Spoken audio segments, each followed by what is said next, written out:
Hey everybody, welcome to this week's live stream. I hope everybody's doing great today. I hear that a few people are pretty cold. I wish you guys would send your snow my way because Tahoe is just, man, we've had like 2 storms this whole year. We thought in November it was going to be good. It was like kind of early. We got some good snow and then it just, bleh, and then we had Miracle Christmas and then it's just been nothing pretty much since then. So hopefully we'll get some snow sometime. Maybe we'll have Miracle March again. We've had that a couple times in the past, but tell you what, I couldn't really go snowboarding for a couple of years, and I was like, yeah, let's go. I can do it this year, I think. And there's not really any snow, so better than Colorado, though. But I think that they're getting some this week, possibly right now. So I don't know, whatever. Hopefully everybody's staying warm out there. Bundle up, stay inside. It'll hopefully pass soon, and then you can just send it our way. So anyway, today we're going to be working with some interference powders. We were kind of mentioning like, oh, you know, what if we put like interference powder with a mica, like combine it. And you know, last week I added a little bit into the mix with or a couple weeks ago with the red and the white, and it's kind of in the middle where you get this kind of aura kind of thing going on. And I think that those Valentine's Day pens turned out pretty good. But this time I thought, let's do some little experiment kind of things. So we're pretty much, for the most part, going to be working with interference powders. There's a lot of things that you can do with them. Out of the, you know, just if you just dump it in your resin, it's going to look like kind of milky white, kind of, it's not really pearly, just more just kind of this like milky, kind of a little bit blah. But you get that kind of, it's a weird effect. It's not like just color, like a normal mica powder. It almost looks like it's like radiating off of the material. So, you know, you can just do that. That works great. That's what I use for my opal blanks. And it looks great. I just mix 3 colors and they look amazing. They're really good. I don't even put a pearl in it. It's just interference powders. And I have a video if you want to search YouTube, look up like Zach Higgins and pearl or opal I think is what I call it, opal pearl blanks, and it'll show you it's as easy. You literally just put the stuff in there, mix it together, and voila, you're good. If you put dark colors next to it, so like if you had like black, and this is basically how I do the abalone, it's going to make it pop out more, where like the actual color stands out rather than this kind of like aurora kind of looking thing. So you get that, and then, you know, if you add dyes to it, it can kind of change things, and it also works pretty similar, depending on which type of color shift powder we're talking about. The ones that are like white that look like an interference powder, they're very similar, but they have 2 colors, so you can get kind of similar effects with those types. Now, there's a lot of other color shift powders that have like a color to them, so I'm not talking about those, but lots of different things you can do. Today, what I want to try. So, you know, I just mentioned that you can put like dark colors next to an interference powder. What if we put black dye in the same cup with the interference powder? So I want to try that out a little bit. I think I kind of know what's going to happen, but I might have done that once or twice. I'm not sure, though. I don't really remember offhand. I don't do anything specific for any of my blanks that way. So I thought we'd try that. We're going to try adding some interference powder with, like, mixing in the same cup, interference powder plus just a normal mica powder. So we can try that. Maybe we'll toss in just some interference powder in the mix to kind of show different things. But I thought it'd be kind of fun. So today's going to be a pick a color. Now, there's only so many interference colors. So it's when you're picking colors, we might have to think about stuff. But I think also what would be interesting. So like off the top of my head, we were talking about last time on the Valentine's blanks, I was using Yamagata red, and I added I added red dye to that, but I also added some like metal flake particles, basically glitter, pretty much. And we were talking about like, you know, Yamagata red and interference red mixed together. So like that's the obvious choice, like red plus interference red.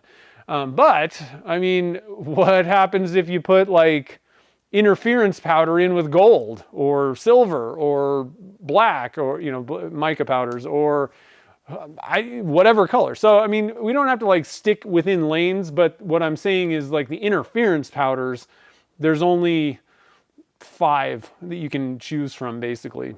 There's red, yellow, blue, green. Those are like the standard ones. And then you've got also interference gold, which is slightly different. It's a little bit different, but it still does that kind of aurora effect, but it's not exact. I don't feel like it's exactly the same as the other ones. And then there's interference violet, which I gotta be honest, is very similar to red. But it is a little bit more in the purple spectrum, but it's pretty similar. So you only have those 5 interference colors, and interference or ghost. Eye Candy calls their interference powders ghost colors. Not to be confused with galactic ghost, that's different, and there's some other ghost thing, but just the ghost, like ghost red, that would be, and I have examples of some of this stuff. I don't have all of the Eye Candy ones. Actually, I have almost all of them. But, so, and I want to pull out a galactic one, and I've got a couple different examples of things here. So we'll kind of show you what's going on with these things. And, you know, a lot of people, I remember like years ago, I think more people understand what these like ghost colors or interference colors do now.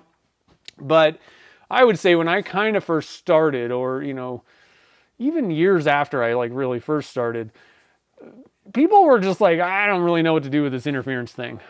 Like, it's kind of weird. How does this work? How should I use this? So hopefully it'll kind of help you out. Hopefully we'll learn some new things today. Like I said, we're doing some experiments to just kind of see, okay, what if you did this? You know, and that's what I like doing on this stream. I would typically do this on my own anyway, so why not share? You know, it's not like, who knows? And hopefully this, you know, I think my main goal with this is, one, to share information, you know, with doing the live streams and stuff, but also to like, there's nothing more frustrating than like doing an experiment and it just sucks. Like, you're just like, that doesn't work. And so hopefully, you know, if we do get into, I don't think anything's going to be so terrible that we do today, you know, but some of the experiments, you know, you may look at it and go, yeah, I really don't need to try that.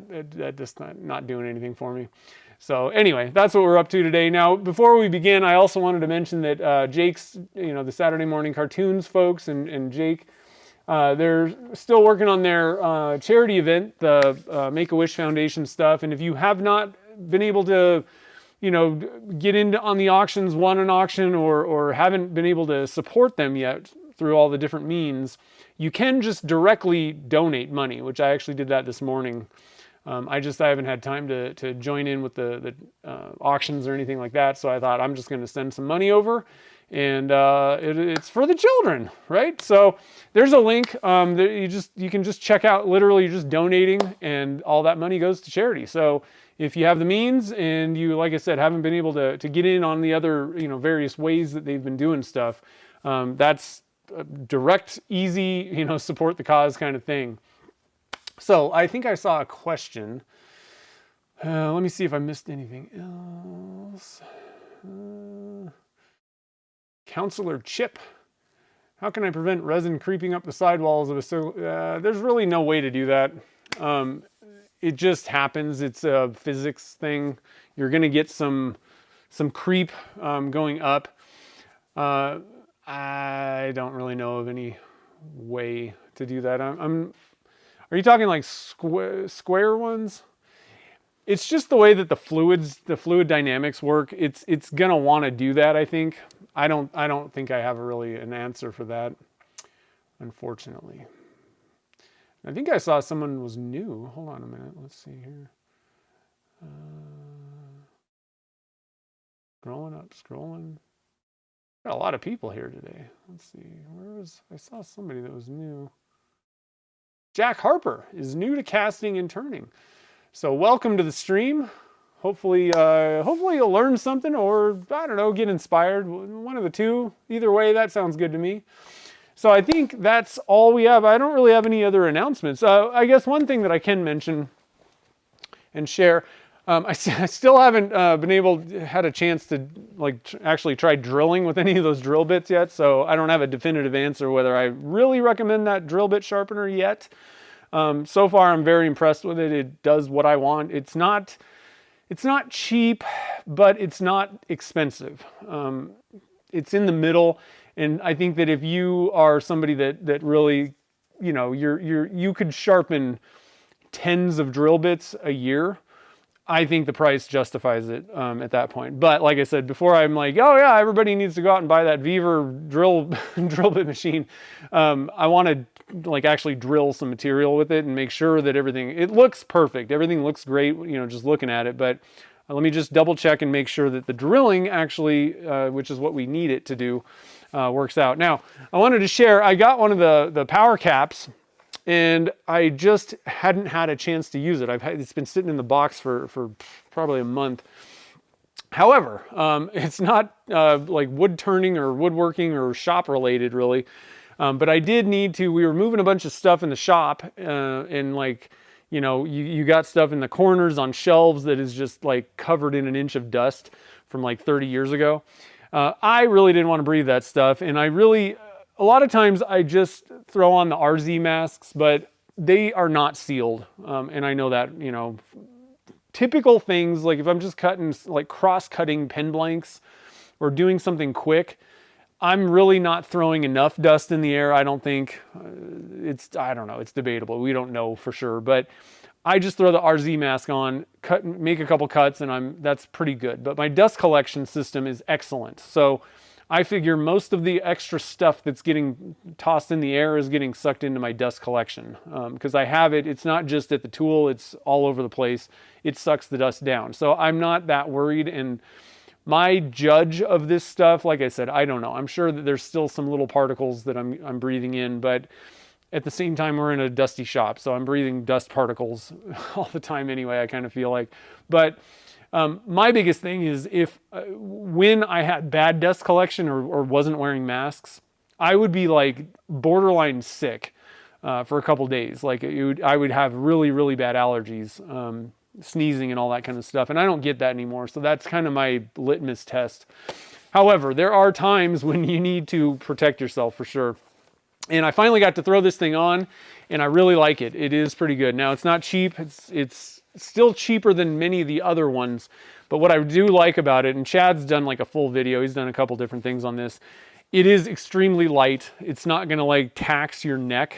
They actually built this thing where the battery pack offsets the weight of the filters so that, you know, a lot of times when you're turning and stuff, you're kind of bent over a little bit. You're not looking up for sure, right? And so a lot of the face shield, you know, these types of respirator headset things, they have like, it's just like the weight issue is not very good on them. So I like that. It's pretty good visibility. I do get a little bit of weird reflection here and there, but as long as you're focusing on what you're doing, it's not a bad thing. The fit's pretty good. Now I have a really small head, so I think people with like a normal sized human head, this thing would probably be extremely comfortable. It's a little bit bigger than my head, so it's not perfect, but it's still not uncomfortable. And the air is so nice. It's like, I can't wait to use this in the summer, where, you know, if you're wearing a mask for like 20 minutes, 30 minutes, an hour in the summer when it's like 80, 90 degrees, like you're just sweaty, right? This thing blows air over your face. Like it's going to cool me off in the summer. So I'm pretty excited. So I did get to try that out. If you are looking for something that it does have the impact resistance, so this is perfect for turning. You have your impact resistance. You can fit glasses underneath. You can even listen to like AirPods or whatever you want. All of that stuff is going on with this thing. It's lightweight. It's easy to get on. You can see out of it. Like, I mean, it checks all the boxes. So Turner's Warehouse has these. It's called a Power Cap, Active IP or something, whatever it is. It's a pretty good product. And if you want a little bit more information, Turner's Warehouse did an interview with the guy that like makes these or designs them, and it was like very in depth. Like if you really want to learn a lot about dust collection and filtration of that, not dust collection, more like filtration of dust. Like he's been in the industry doing this stuff with like 3M and like, you know, all the big brands and stuff. He knows what he's talking about. It's very enlightening, let's say. So let's see here. Hey, Jake's here. What's up, man? Let's see here. Anthony's got a question. Let's see here. Yeah, interference powder and ghost powder. Randy was asking the same thing. It's just a different name of the same product, same type of product.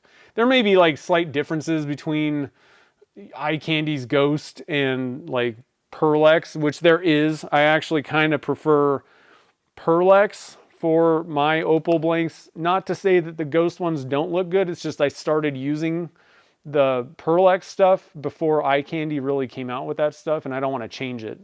But it's slight, I mean, nitpicky, but a little bit different. I just don't want to change it. And I bought a ton of of the Perlex brand one, so I don't need to buy more of that stuff. Let's see here. And Anthony was asking if my video on Magic Juice. Yeah, Magic Juice is awesome.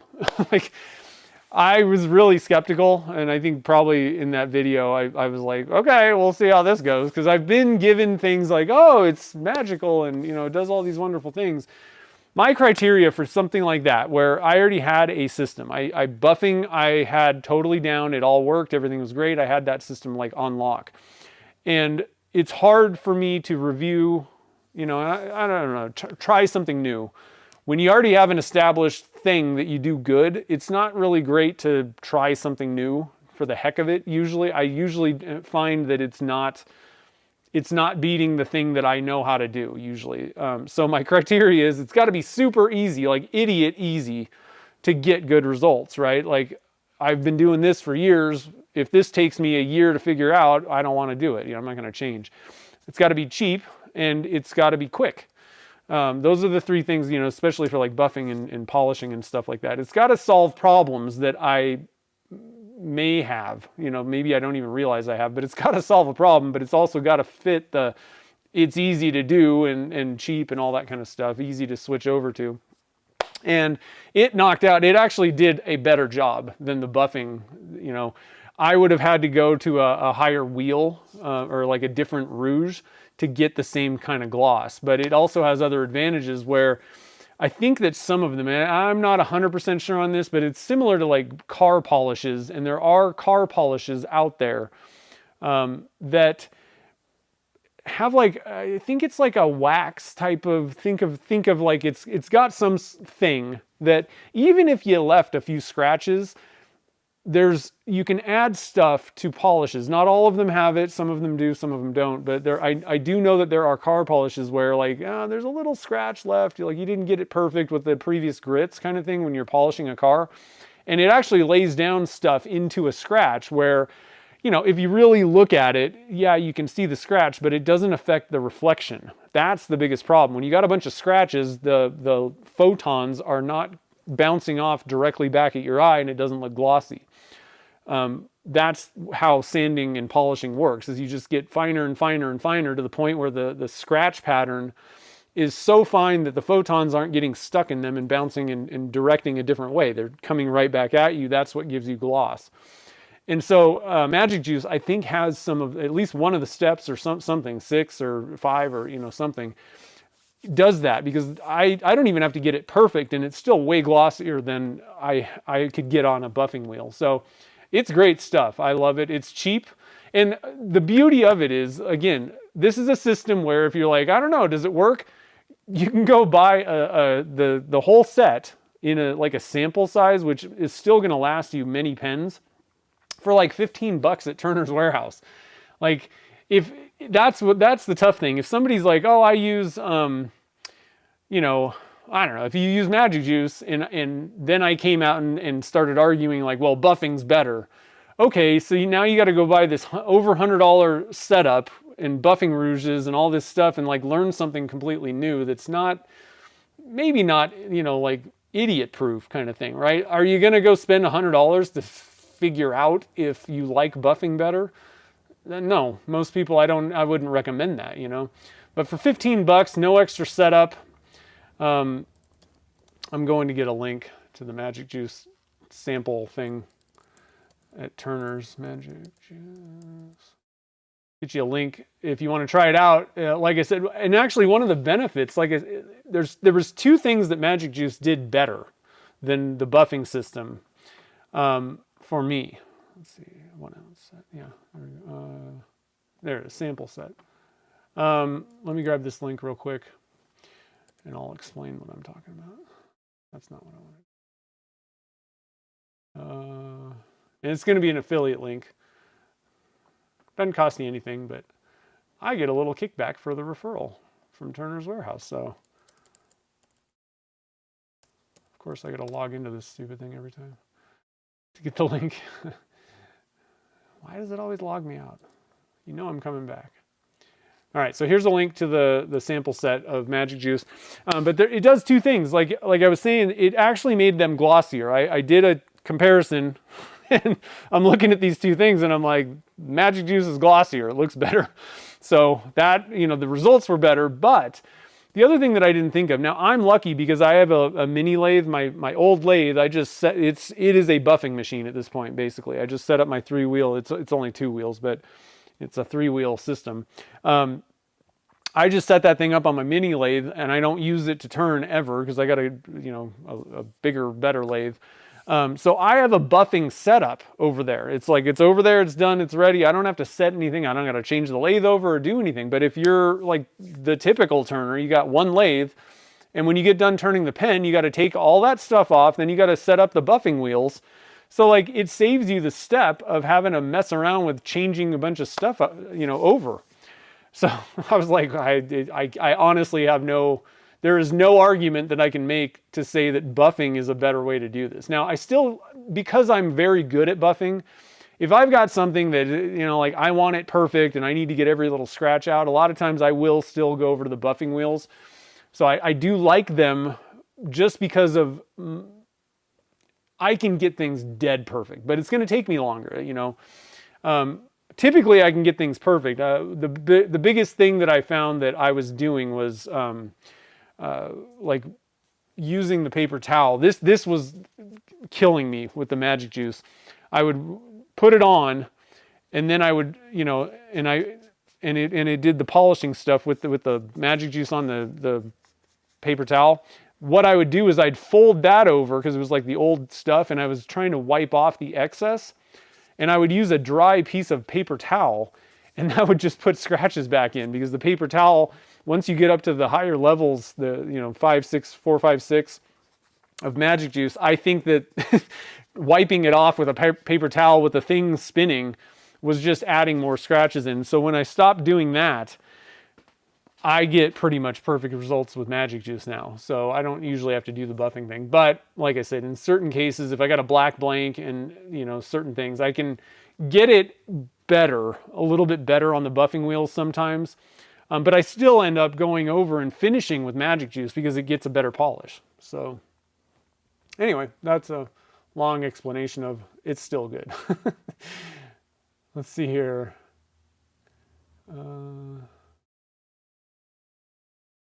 Sorry, I'm scrolling. Yeah, the buffing, like I said, it has its uses, and I like buffing for larger things. I'm not going to use Magic Juice on a bowl, but there are other alternatives that you could use. You could use like the, Yorkshire grit or something like that. There's different things that you can do. A lot of times it's even easier just to put on like a sanding sealer and then lacquer it. Just do that, or even apply an epoxy finish. There's other things you could do to finish bigger things, but a lot of times you do need to use buffing in some instances. So it's good to have one, but I mean for pens, I don't think it's really. I think you can easily get by with just Magic Juice and like the Zona papers. Between those two, you're good to go. And I'm not the only person. When it converted me, and I was like really surprised, and I was like, I don't know, guys. I mean, for $15, you can try this out and tell me, does this work better than the thing that you've been doing? And like tons of people are like, oh my God, this is easier and better, kind of thing. So let me see if I'm missing any questions real quick, and then we'll get started with the resin casting stuff. And if you missed it, Chad and Daniel did a pretty good vertical resin casting thing. I haven't seen, I couldn't watch live, but I did want to kind of check it out, and I've seen about half of it, and they've been doing some really cool stuff on their last live stream with some vertical casting. So if you're into casting, they did a good one at Turner's TV. And make sure, if you're not, following them, make sure to check them out. I'm going to go grab a link to Turner's TV. Plug a channel for you. I think I'll go grab Jake's channel too. While we're just tossing links out. So make sure to subscribe to Turner's TV because you're going to love it. And of course, check out Jake Thompson. They do the Saturday morning cartoons. I missed it this morning again. Too much stuff going on. And Jake's got a second channel where he does just turning, so check that out. I'm sure he's got links out there. So anyway, let's see here. Yeah, Novus, and I don't like plastics. I'm not saying that you shouldn't use it. I don't like, it's weird stuff. Maybe I just have old stuff, but I don't like that. It looks. It makes it, it's like it, I don't know. I don't like that stuff personally. Novus is pretty good polish, but it still doesn't, I've used that in the past, and Magic Juice to me, I think just works the best. I haven't found anything better than that for sure.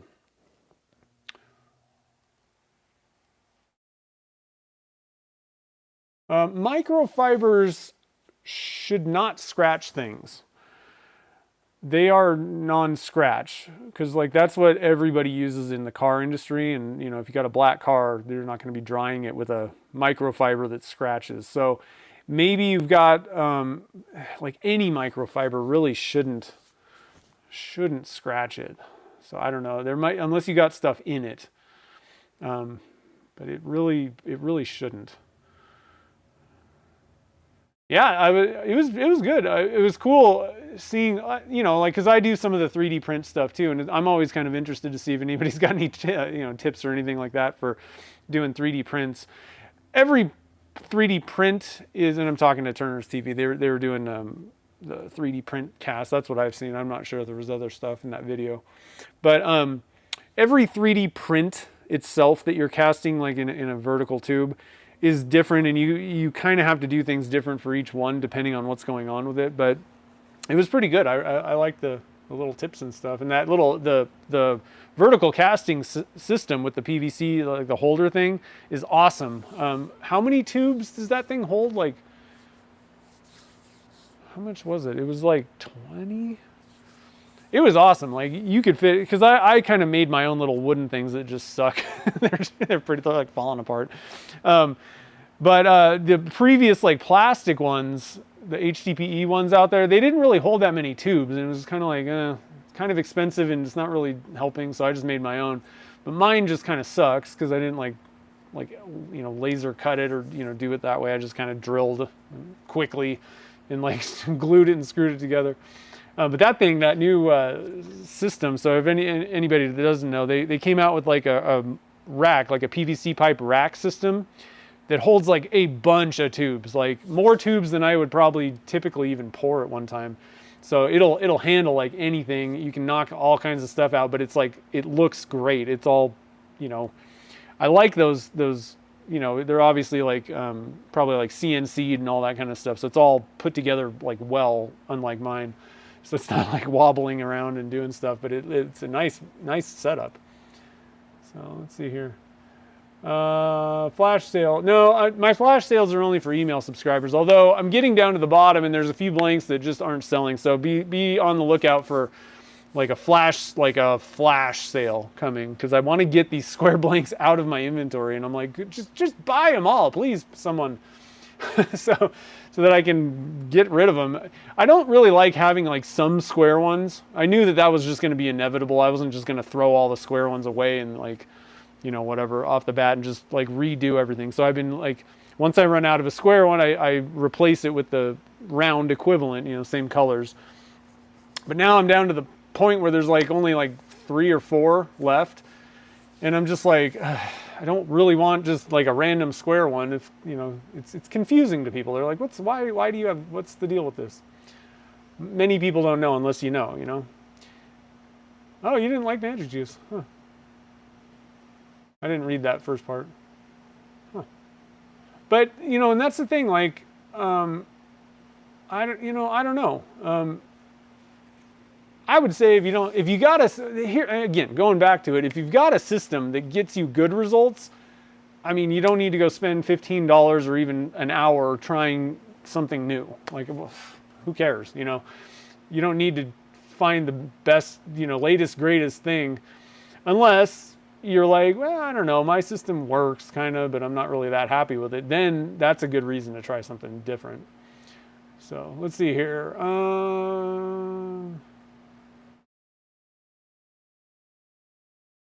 Yeah. And like with polishing, sanding is key. Like you have to sand it well. Um, and you don't even have to sand it for a long time. It's not about sanding for a long time. It's sanding well. And there are like just a couple little tips and tricks. I really do think that if you're doing plastic, like resin materials, plastics, I really think that you're way best off wet sanding, because I'm stubborn. I fought it forever. I would start with Abranet 400, excuse me, and I would do it dry because I didn't want to wipe it off and see if I had gotten all the gotten all the tool marks and stuff out. I was like that lazy. And what I found is, I mean, number one, if you can get the blank as smooth as possible off the tool, you don't have a bunch of tool marks, it's pretty straight and everything, you've already set yourself up for success. Second, that first step of sanding is like probably the most important. You have to get the whole thing flat, get all the tool marks, any little weird ridges. But what I found was I switched over to the wet dry, the black silicon carbide sandpaper, and then always do that stuff wet. It's a very packed, dense grit. Like there's lots of little grits in there, whereas some of them are a little bit more open, so that they don't clog. So I mean, wet dry sandpaper is going to clog immediately if you try sanding with it, and that really screws up the surface. It's almost like you're burnishing it because little plastic chunks like melt and then clump, and then you're like scratching the plastic with plastic chunks.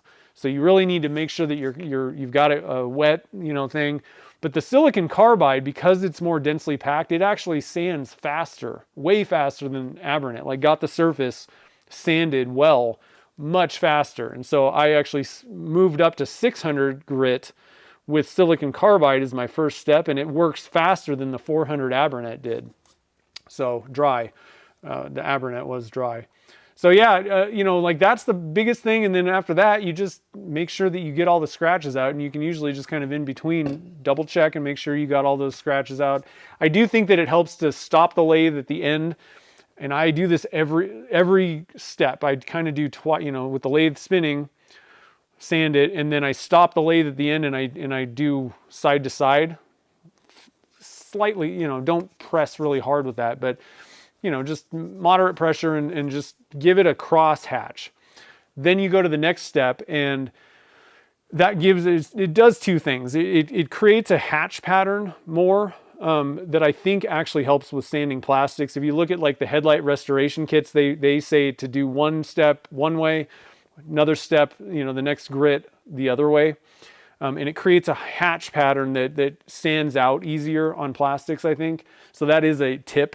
But then the other thing is, because you've gone sideways, then the next step, you turn the lathe on and you're putting in the radial scratches, the opposite direction. If there's still sideways scratches, you haven't sanded that previous grit out enough, So it gives you a visual cue to say, okay, I'm done with this step. Now I'm going to do the sideways things and then move on to the next step. So anyway, let's do some fun stuff. So if you want to, I don't even know, I guess throw out colors and we'll kind of figure out how it all works. Like I said, I mean, really, we can throw interference powder in with whatever whatever color you want to pick, and we'll see what happens.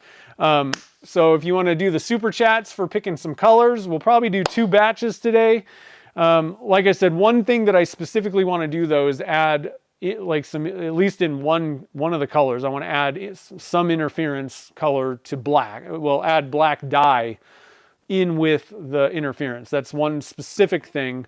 But you could pick, you know, so maybe be a little bit specific with the super chats. It might help. If you're like, I want to see Yamagata red and interference red, just say that in the super chat, or, you know, say it in the chat afterwards.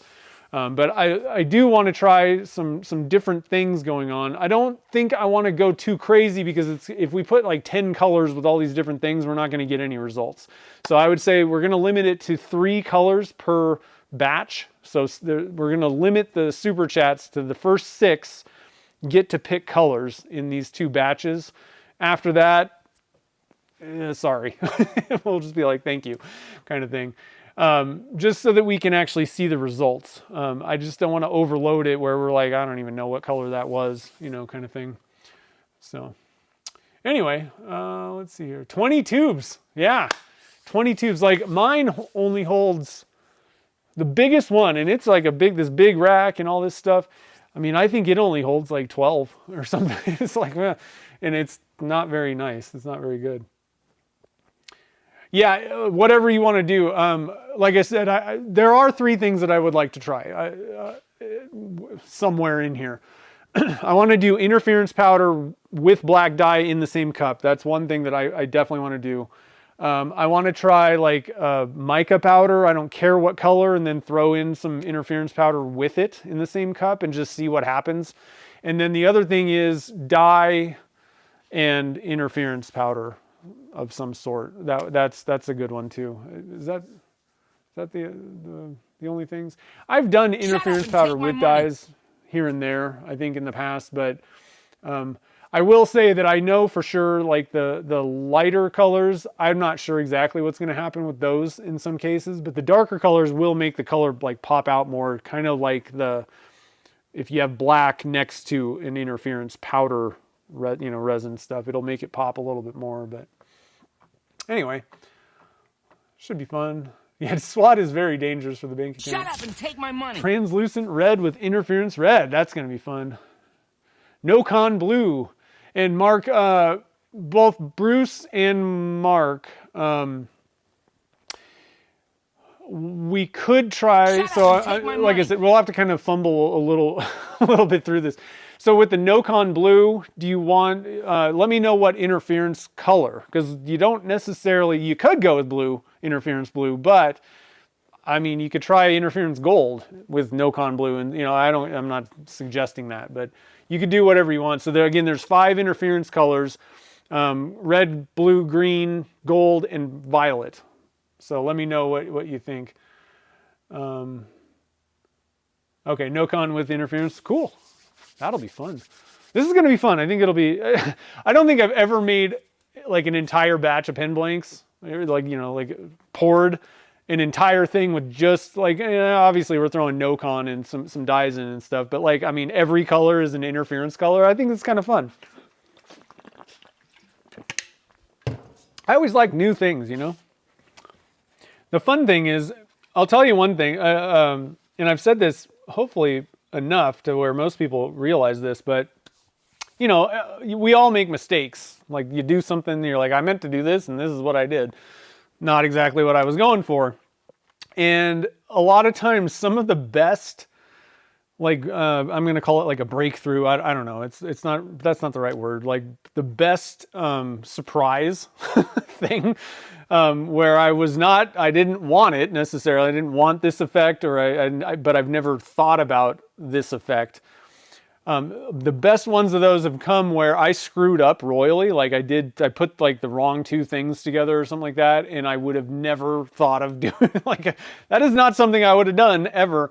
And sometimes those are the best to like, you're like, oh my God, like it's either just mind-bogglingly cool, or you're like, I actually thought about, I wanted this effect, but I would have had no clue where to even begin. And you just create it on a mistake. I like those ones. They're fun. So that's why I like doing these types of things. Just experiment, throw some random stuff together. You never know what you're going to get. So, okay, we got our first batch ready. If you guys want to, the next 3, so we'll do 3 more super chats for a color mix. One of the next one is going to have to be with black. So one of you guys, if you want to super chat, you can just pick an interference color and we'll throw, you know, whichever color you want.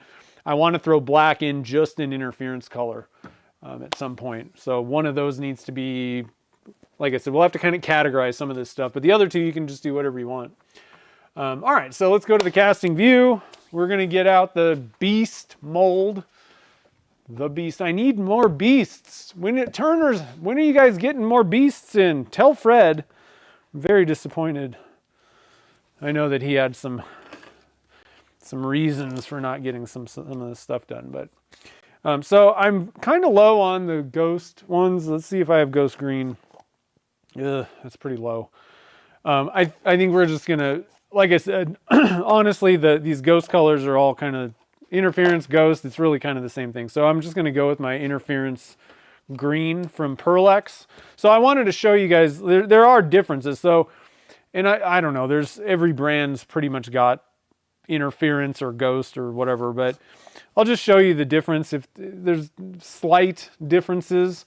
The one thing I have found, so you can see like this is the eye candy one, and this is Pearl-Ex. All right, Pearl-Ex is more powdery and like more off-white, whereas the ghost green from eye candy is more white, and it's actually less clumpy. So I'm going to give the advantage to eye candy. I would recommend getting the eye candy ghost green over Pearl-Ex because it's so clumpy that you really have to be careful and mix it in for like ever, because it's a more clumpy one. I think that the ghost green is a better option from eye candy.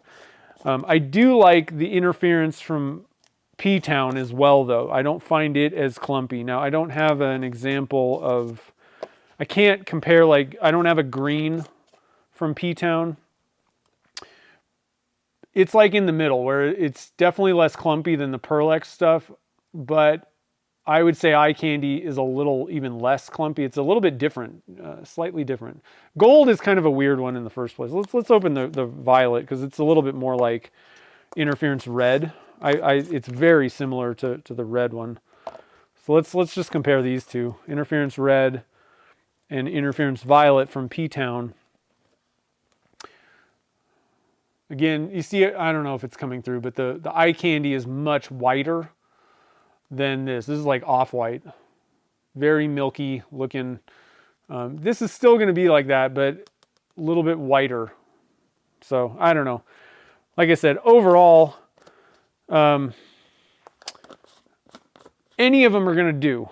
I think at this point, don't be like, oh, Zach uses Pearl-Ex, I should use that. I do that for a very specific reason. I just don't want to change the look of my blanks because this one does have a slightly different look. And I'm not saying if you want to do the same look, I mean, I show you guys how to do the opal pearl blanks in a video. So, you know, that's not something that I'm like, don't copy me.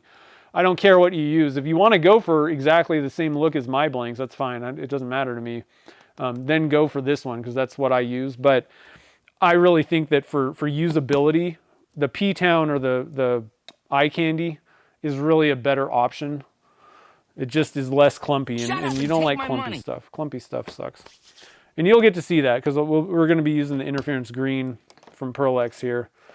So we got, let's see here.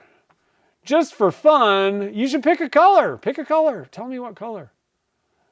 In fact, if you're going to do it just for fun, why don't you pick an interference. Again, we got 5. There's gold, violet, green, blue, and red. Pick one to go with the black dye, because we do need to knock one of those out on the next round. Ooh, I like Vinny's beetle blue with red interference. That's killer. I think we've knocked them all out, like what we want to try. So you guys are rocking it. Okay, so we got interference green with, let's see, ghost green. So Bruce wanted ghost green, and then what do you want with that, Bruce? That's what we need to figure out. Well, yeah, so Sweet Chastity. Again, the way these work, and it's very confusing. And actually, you can see right there. I'm going to dip my finger in this thing. Okay? Hopefully that's kind of coming through. You can even see it on the rim of this thing, but like on this mold, if you just rub it in, it's Shut up and take my money. It's kind of hard with a blue background, I guess, but it's green, okay? And it does look white. So it's going to be like this milky white kind of look in the resin. And this is why people got so confused about it, because it is confusing. You're like, what the heck's going on? What it means by interference is the light waves get interfered with somehow, right? And so when you're just looking at this, it looks white, but depending on how the light's refracting off of the surface in the, oh, do I have any blanks? Well, I don't have a really good example. That would have been smart to have like an example to show. That's not a very good example. Oh, actually, hold on. I think I've got an opal. Here we go.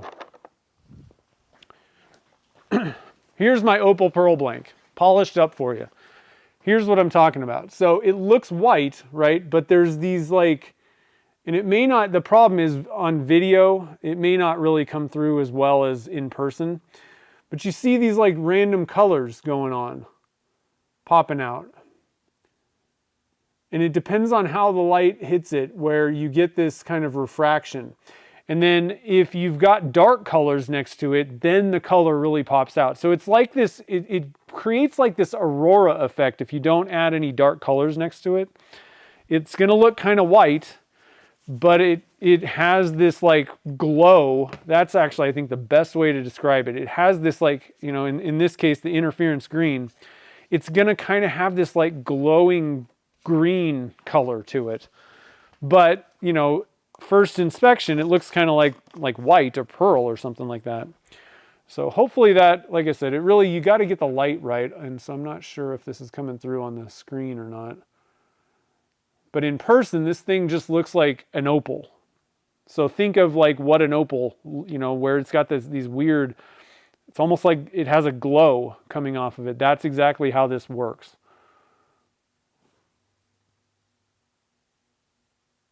I don't know if it's really coming through on the screen though, because the light has to hit it at the right direction and stuff. Down in the bottom, it's kind of popping out like that. But it literally looks like it's like glowing red or, you know, green or whatever. So hopefully that kind of gives you an idea. But like I said, things totally change when you start doing different stuff with it. If you've ever seen ghost flames on a car, if you know what that is, that's what this stuff is. That's exactly what this stuff is. That's why that's why they call it ghost. That's why eye candy calls it ghost, because eye candy, a lot of their sales go to automotive paint companies. That's what a lot of these mica powder things are. It's like automotive paint products. That's what a ghost is giving you. It's like ghost flames. Interference is the same exact thing though. Okay, so we've got, let's see here. Did we get an answer from, where's Bruce? Where'd Bruce go? What are we doing, Bruce? With the ghost green, what do you want it with?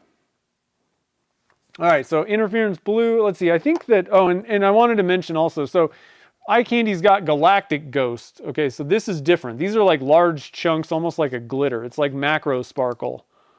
Okay, so that's different stuff. It still does kind of the same thing, but it's a different product. It's a much bigger chunk and a lot more like it's very sparkly, you know, different from like just an interference powder or ghost powder.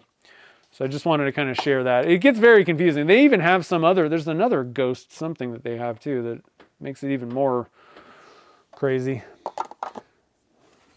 All right, so we got interference green with something. We've got, and I think I might actually have enough ghost blue. No, I really don't. I need to get some more of the eye candy stuff. We'll just go with our interference blue. With the no-con, that's going to be cool. And I'm going to put the ghost green. Oh, I guess I had all three of them. We got those two. Okay. Let's see here.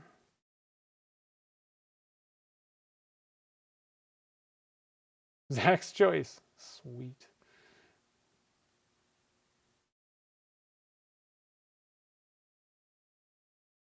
Yeah, the gold and black would be pretty cool. Start interfering. Yes. Okay, let's interfere. There's Bruce. Oh, you choose. Okay, I see. Well, okay, so since, let's see here. Since, what do we have here? Oh yeah, the translucent red. So we're using the Alumilite's translucent red dye. That's a see-through dye with, do I have enough ghost red? I think I have enough of the ghost red to do this. I think that'll work. So we will get an eye candy one. I'll have to add the eye candy ghosts to my Turner's Warehouse order. Let's see here. Interference, violet and gold. I'm just going to put those away for now. Let's get some gloves on and let's do some casting. Let's do it. Eric, you're right on time. You know that I sit here and talk for like, an hour about nothing. And then we do some casting real quick. All right, so, but I think it's good. Like, hopefully everybody kind of understands how these things work. You'll get an even better understanding, I think, when we are done. Like when we get the results, you'll be like, oh, okay, I see what's happening here. I see what's happening. A little bit, at least. We are doing some kind of funky stuff a little bit with it, but all right. So this thing holds. We gotta do the notes. What am I doing? Just pulling stuff out, pouring resin. Not the way to do it. Not the way. This is not the way. Okay, so we're gonna turn the page. Get a fresh page so we can write some notes down here. And I recommend everybody write notes. Get a little notebook. I don't care how small or little you put in there. But the more detail that you can write down on each thing, the better you're going to be. I firmly believe that. So today is 120, screwed that up, 124. We're doing interference, ghost, and number 1, 540. I'm just going to double check because one time I totally screwed this whole thing up. Yeah, 270 times 2. We're doing interference green. So let's see, what are we doing here? We're doing that.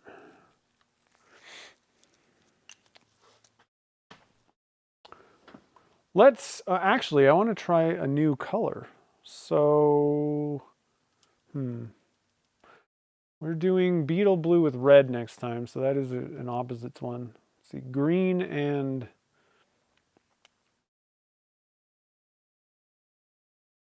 well, one thing that we haven't, I didn't even mention this yet. One thing that we're not doing yet with any of these is trying interference powder with a solid pigment. Let's try that. Let's see what happens. So this is just one that I made up. It's like a lime green kind of thing. Shake that up, shake, shake, shake. You always want to shake if it's like one of the opaque pigments.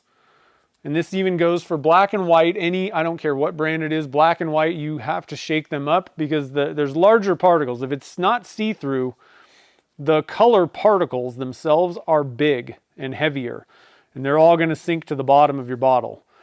So always shake up opaque pigments. That goes for the fluorescence from Alumilite, white and black.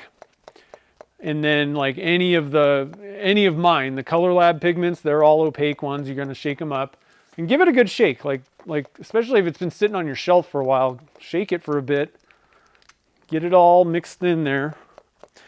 And you'll get better results. Everything will be great. Same goes for any of the Divine pigments as well. And I'm trying to think if there's any other ones those are the main ones that I know of. So 270. We're using Alumilite Clear Slow today. because it's my favorite. I'm a little over, that's okay. That ain't gonna hurt anything. Always good to be over on the first one. And then 272, I always go a little over with this stuff, but 272 for this part B. 274. That's a little farther over than I would like to be, but shouldn't cause any issues at all. In most cases, especially, so we've got a lot of resin that we're mixing, so like being off a couple grams is really not going to kill anything in most cases, but I do recommend that you be pretty accurate and close with your, if it's a 1-to-1, be 1-to-1, not 1 and a little bit to 1. So interference green and action green, let's see here, we're doing, and I'm just going to split it into 3, so 540 divided by 3 is 180. 180, 180, I can't write today. 180. And we got no-con and interference blue. What is it?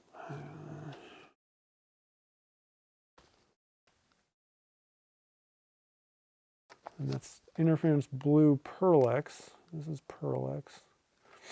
And then the last one is going to be ghost red and translucent red dye. That'll be pretty cool. I'm digging this. I'm digging it. I think we're going to get some pretty cool looking blanks here. Red, green, and blue. Okay, so I'm going to actually, before I even start mixing, let's see, we got, what was it, 180? Yeah. I think I'm going to use my mixing cup this time. But I'm going to get the, definitely want to get the Pearl-X powders in the cup first. So how much are we doing here? 180. I'm thinking, let's see, with the action green. So the action green is going to make it more opaque. So I'm just going to go with a half teaspoon. Well, let's see here. I'm not going to put a lot of action green in there. Okay, so we're going to go with 1 teaspoon of interference green, and then I'm going to have to think about how much of the like lime green stuff I'm putting in there. Do that, and then I'm going to put in the interference blue. We're going to do. I'm going to try a 1/4 teaspoon of each first. Oh, wrong cup. We're going to try a 1/4 teaspoon of the blue, interference blue, and a 1/4 teaspoon of no-con. I just want to see what this looks like. I don't think that's enough, but I want to start a little bit slow and add as we go if I don't like it. The more you put in, the more opaque the blank is going to be. No-con. Oh, actually, I need that. Where did the... Did I do that right? Oh, here's the blue. Where's my cap? What's going on here? Interference blue. There it is. Okay, so I'm going to keep these out because I might add some more. Need to keep that out. And then I'm going to put this in the mixing cup. So we'll do that. Okay, so let's see here. So Eric, what I recommend is go back, because I fully explained the interference powder stuff a couple times already. It's somewhat similar to color shift, but it's only one color. And it gives kind of an aurora effect. But I gave it like a 20-minute explanation earlier. So make sure at the end, go back and look kind of more in the beginning for the full explanation with examples and stuff for the best explanation of what's going on. Treasure Maze, welcome. You're very welcome. I'm glad you found the channel, and hopefully the videos are helpful.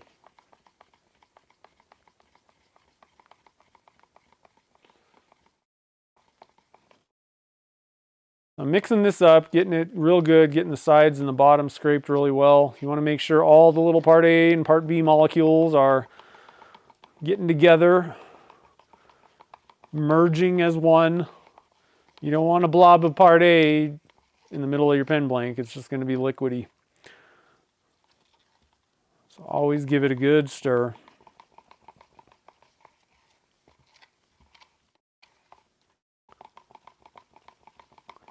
Okay, now we're doing 180 in each one of these cups here. Doesn't have to be perfect, but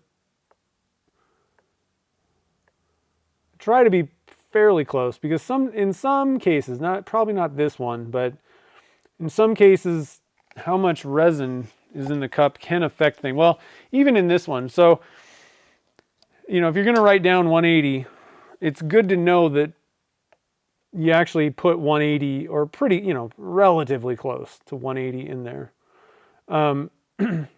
Because in this case, one of the things that I would like to find out is, did I put enough or too much? Or, typically you're not going to put too much mica powder in, but that can affect things. If I put a half teaspoon of, mica powder and interference powder in this cup, and I actually poured 200 grams in here, that could change things if I tried that with 180. It could. Is it likely to change it, affect it that badly? Probably not. But I don't know. That's the problem. It could. So we're going to go 1 teaspoon with the red. I got to write these notes down. So we got 1 teaspoon in here. Now there is a couple extra grams in this cup, but that's okay. A couple grams not going to hurt anything when you're talking 180 grams, but 20, that could throw things off. Okay, so we got our red. Now we need some cups. I need to write down these notes real quick. So we did Ghost Red, we did a teaspoon. No-Con, we did, let's see, we're going to see about that one. 1 teaspoon for the green. So I'm going to mix up this blue first, because I want to see, I might want to add more of each. And we're just going to do like a 50-50 probably. That's the other thing, is I want to see how this looks. Because I may say, well, that doesn't really look any different than just No-Con, really.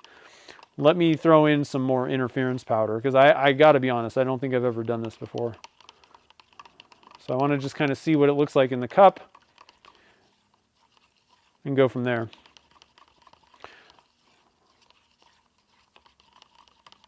And then I'm going to kind of sneak up on the green. I don't want to put too much. If you put too much of the dye in, so that's kind of lightened the No-Con blue a little bit. I wouldn't say that it's done anything. I'm not sure that we're getting any well, there is it does seem like there's a little bit more like of a reflection maybe coming off of there. I think what I'm going to do is we're going to go for more interference blue on this one, because I think if I add more No-Con, it's really just going to make it look more No-Con. So we'll do another 1/4 teaspoon. I might actually do like 3/4 to 1/4 in the end, if my assumptions or preconceived notions about what's going to happen here come true. I want more interference if I can get it. It may just end up kind of dulling the blue, like lightening the blue a little bit. But I think we're gonna get a little bit more of that reflection. I don't know. I'm gonna put one more, and we're gonna call it 3/4 to 1/4. And we'll leave it there.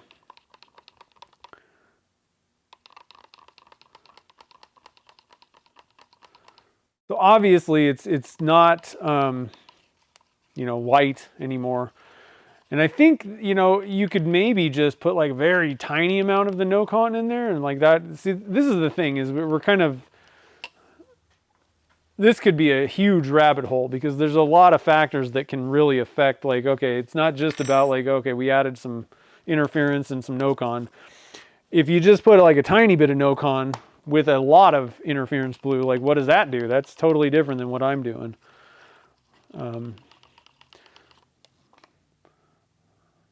Yeah, that's interesting. It's dulled it, like I said. It's more like milky looking. Kind of like that, you know, that interference, like kind of milky look is definitely coming through on this. But I'm hoping that it'll give us a little bit more of that kind of reflection look. All right, so let's work on this green because the red's not going to be. We're just going to add a few drops of red and like that's it. This one I might need to kind of sneak up on. So what I want to do is just add like a drop or two of this lime green opaque. And again, with the Pearl X, I don't know, it's clumpy. Like there's little particles of white clump. I don't know if you can see that. And that's the problem. Like this stuff, like you got to stir it and then think about it and then stir it even more. Because there's little particles that you don't really want that in your final casting. It just doesn't look that good. I would say that the P-Town and the Eye Candy are just less clumpy in general. So let's try like, I'm just going to put like a drop of this lime green dye in and I just want to see what that does. Sneaking. We're sneaking, guys. That might be plenty to get an interesting effect going.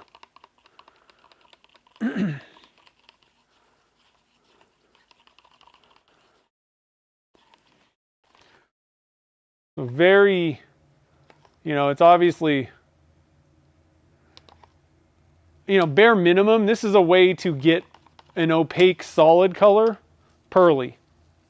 You're going to get a pearly, and it's going to be probably a little bit more in the, you know, if you put a drop in, you're going to get kind of a very soft pastel almost color. So let's try another drop and see what happens. 2 drops. And it should just keep on adding more of that color in there. For every drop or, you know, amount that we add, it's just going to make it a little bit more dark, a little less washed out. So let's go for 3, 4 drops. Let's see what that did.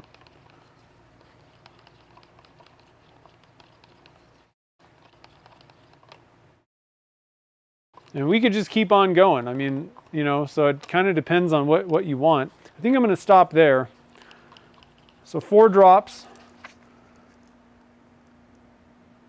Writing notes down. So on the No-Con and Pearl, we did 1/4 teaspoon of the No-Con and we did 3/4 of the Interference. Now we're going to look at the Ghost Red. And you can see, like this stuff is just, it mixes in better. It's just not as clumpy. But it does the same effect. Little bit, I mean, it's still a little bit clumpy, but I would say it's far less clumpy than Pearl X any day. Still going to have to give it a decent little mixing. You know, but there's not as much, I'm not finding a whole lot of those little clumps of powder. And I would consider that like far less work. Now, let me get these things out of the way. We're getting pretty close to where I want to pour these, so I got to kind of hurry here. So I think let's try 1 drop of the translucent. See what we get. That's going to the translucent dyes from Alumilite are super concentrated. So you don't need a whole lot. They do a lot. A little drop is going to do a lot of work. So it's pretty pink, obviously. So we're mixing kind of a white base with red. We're going to get a pink. So let's try 1, 2, 3. So we got 4 drops in there now. And I want to show you the difference, like 3 more drops makes. Still, we'd probably have to add quite a bit to get this away from like a pink variant, I would imagine. But now we're like hot pink. Let's try to double that and see what that does, if we can get it into red or not. But we still have the pearl, you know. Still got a pearlescence to it. So I'm not sure. We're starting to get into the red. That was 8 drops. And I think I'm going to leave it there because I can feel the resin's getting probably pretty close. So we did 8 drops. And I could have even put that on the scale and tried to get that like, okay, it's like probably 0.3 grams or something like that. And see what the temperature is. Yeah, 95. We're at that point. 102. Whoa, 102. 100. Okay, so let's start pouring this stuff.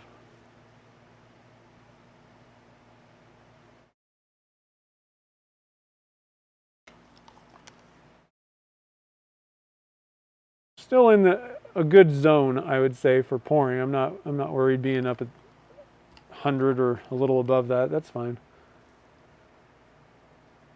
95 is usually good enough. 95 to 100, somewhere in there.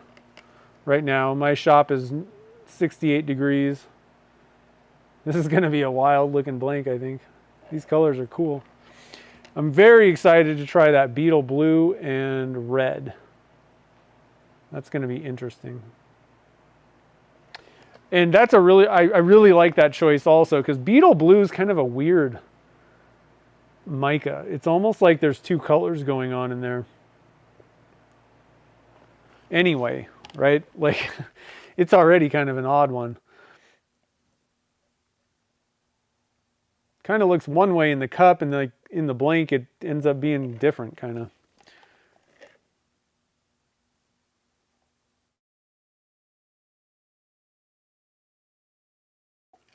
I think I'm going to give this a little stir too.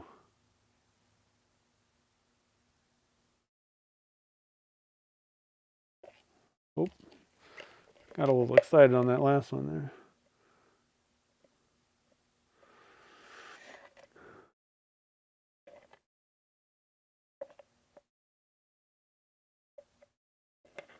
Okay, and then pretty much finish off there.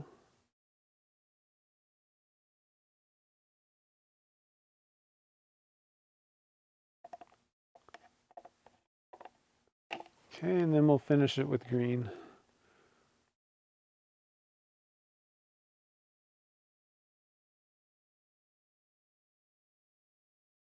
I like to get it fully covered because it's gonna the level is gonna drop a bit once we pressurize it, and the air bubbles that are trapped in there are pulled out with the pressure. So that's why the volume, drops. They don't actually shrink. It's just you've taken out air bubble space.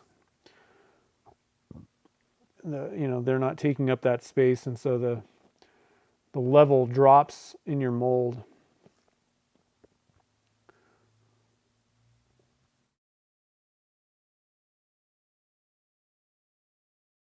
Urethanes don't shrink. Every resin is going to shrink a little bit as it cures. Polyester resin is the worst. That stuff you don't even need to use a mold release because it's going to shrink so much that it's just going to fall out of the tube. That's not very, very awesome. It's another reason not to use that stuff for a lot of things.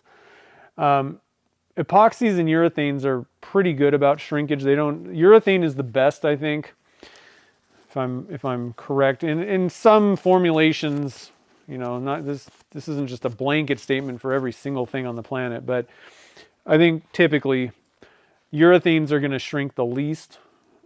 Epoxies second least, and then polyester resin is the worst by far.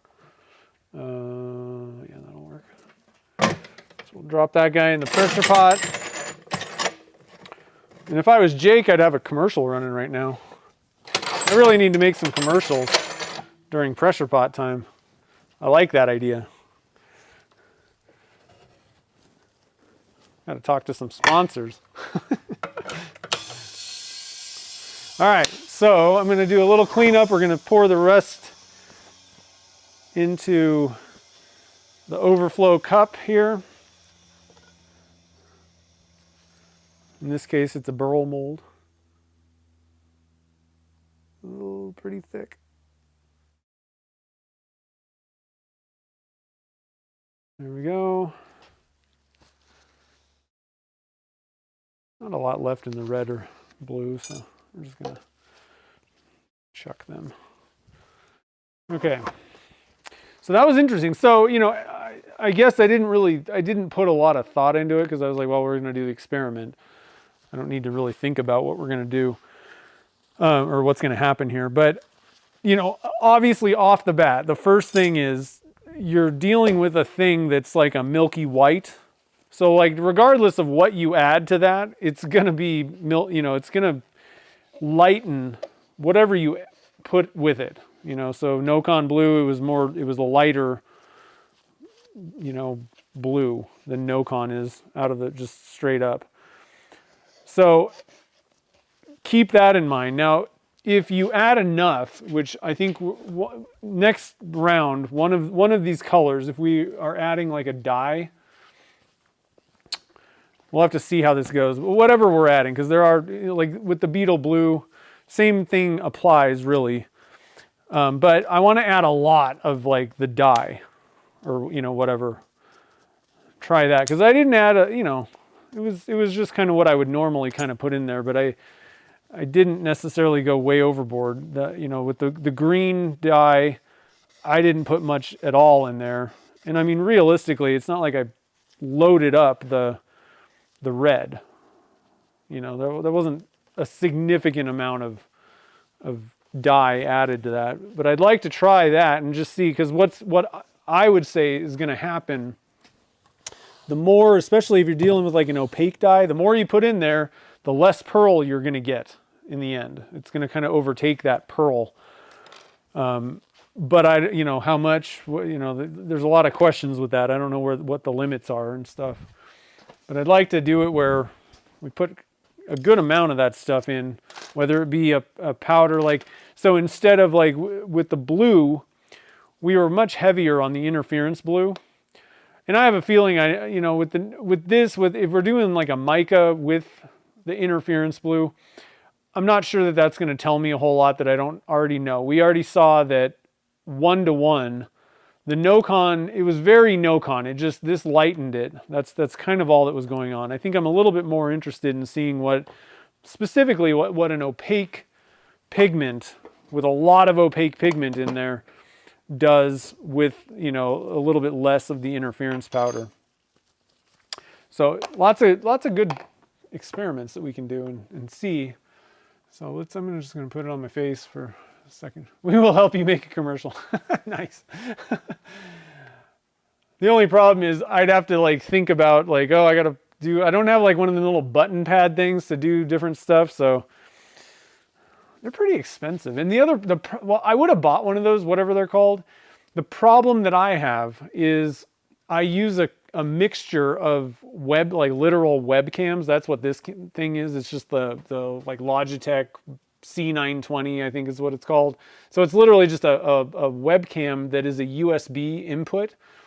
And then the overhead is like a Sony, whatever, like a real camera, mirrorless. So it's an HDMI cable, and then at the lathe, that's just one of those handy cams, which is an HDMI cable. And the problem is, I would have bought one of those little switcher machine things, but you can't plug a USB webcam into that. And I'm like, I'm not buying another camera just for this. Like, it was going to end up costing me a fortune just to switch all that stuff over. But it would have been nice, I will say, it would have been nice. Because I like the little switchy-do, but anyway. All right, so let's put our little thingies back here and get a drink of water real quick, put the Nocon back. All right, so round 2, we have, let's see, let me go back. I got to look at this stuff. We're going to do the black with, let's see here. Okay, beetle blue with red. Let me just make sure I'm, yeah, the Nocon. So beetle blue with red interference. That's going to be pretty cool. So I'm going to pull out, I don't think I have enough of the ghost. Those things, I really need to stock those back up. But let me find the beetle. Where's the beetle blue? Must be in my second round. There it is, beetle blue with interference red. That's going to be interesting to see how that turns out. And we've got, just for fun, And Jim wants just a little black. So that's kind of what I was going to do. So with the Turner's TV, so how about this? So Jim kind of wants the black. Let's have Jim pick a, what color interference do you want to go with the black? So I'm going to let Jim pick that. And then Turner's TV, I want you guys, let's go for that one. Let's do that thing that I was saying where we put a lot of the opaque dye in with, you know, still a decent amount, but in with interference. So instead of like 4 drops or whatever I did with the Action Green, 4 drops, let's put in like grams. Like a good amount of opaque dye with, and I don't care which color it is, it doesn't really matter to me, but let's see. Let's do that one. The camera sponsor. No, that's the thing. Like I got everything. Everything's fine. Everything works really well so far. I was just like, oh, you know, it's pretty handy to just have a little switchy do, you know, you're like, oh, this camera, that camera. And it's like, okay, we're on one instead of me clicking a mouse and trying to pick the right thing, which can get me in trouble and I hit the wrong button sometimes. Yeah, I don't like OBS. I had that before. Stream Deck, that's what it is.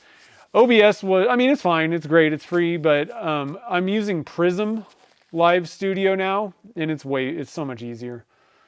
So much easier. So you have blue. Yeah, I've got, ooh, I like the gold and black. That is a good idea. Just for fun. Just for fun should be a color name. Yes. Would a US? No, I don't know. Maybe. The problem is it doesn't work as easily. I looked into it and I was like, ugh, I don't care. It works. Everything's fine. I don't need to worry about the cameras. I was just joking about making commercials. I'm not going to do that. So I like the gold with black because I don't think I've ever seen that. Like even like necessarily next to something else. So I really like the gold, interference gold and black. We'll just add a little bit of black. I don't think in that case you just need a little bit of black. And maybe, I don't know if you were saying just add black also as like a stripe, but I wanted to do one where we do like together and see what happens. I want to do all interference colors basically, or mixes. So for the final one, just for fun, we need to make up a color. So, so let's pick a color and we're gonna christen it just for fun, but we need to figure out what interference color and what opaque dye color we're mixing together. So get on it, Amy. Give me a good combination for just for fun. We could have blue, yellow, green. Let's see. So, I mean, I have every single color under the sun when it comes to the opaque dyes. But we only, we're limited to violet, red, blue, green, and gold for the interference that we put in there. I didn't make it up. If it was up to me, I would probably have I don't know, interference orange. Just saying, I probably would.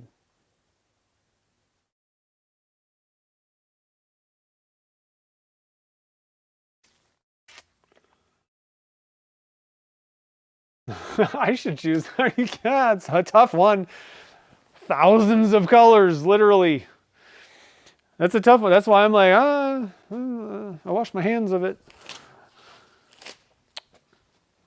If anybody has any good ideas, let's see. So interference. One thing I will say is it's tough to get a good opaque violet color. They tend to be really dark. It really didn't work with the pigments that I was buying. I had to go and outsource that to something else. But I have a decent one, but not so awesome. I think we should go for, let me look at some of my random colors here. We could do like,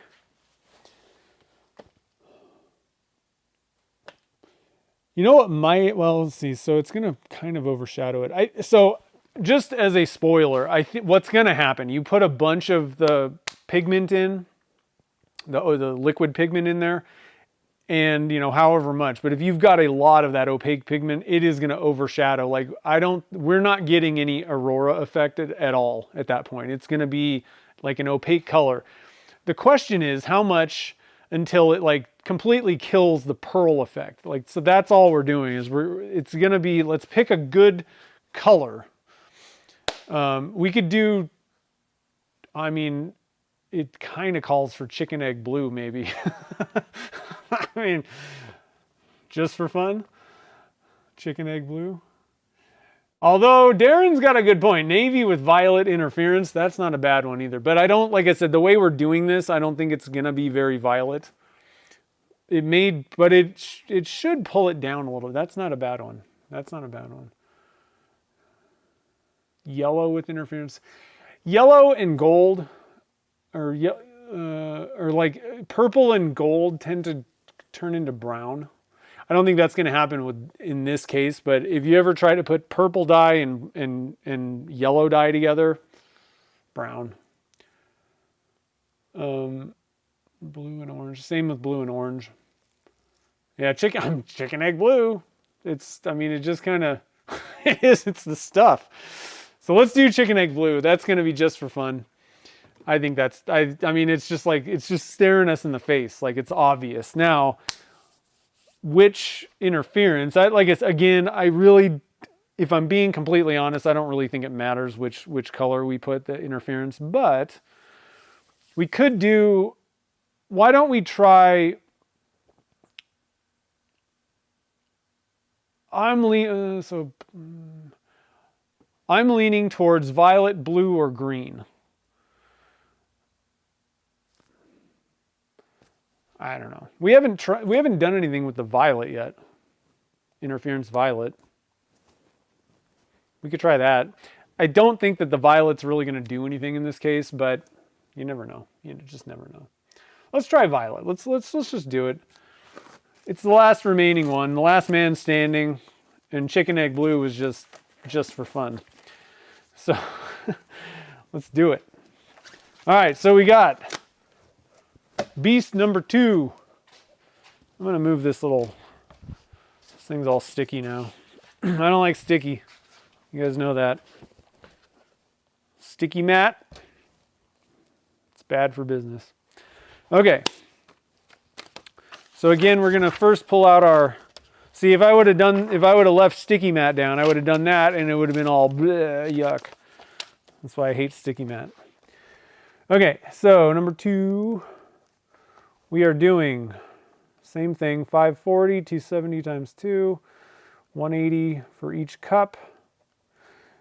And then one other thing, so a couple other notes that I want to put down here. So we poured at, like, I'm just going to call it 102. And I also write what the temp in my shop is. Now, for the most part, I could even look at the date and pretty much tell you I know exactly what temperature my shop is right now. But in the summer, things like even like spring to fall, end of spring to fall, like things start kind of getting a little bit, we don't have air conditioning. So the temperature fluctuates for like 3 months or so. So it's good to know, and what I end up having to do, I find that when it starts warming up in the shop, I have to start increasing my temperature that I pour at. Otherwise, the resin's still pretty thin viscosity.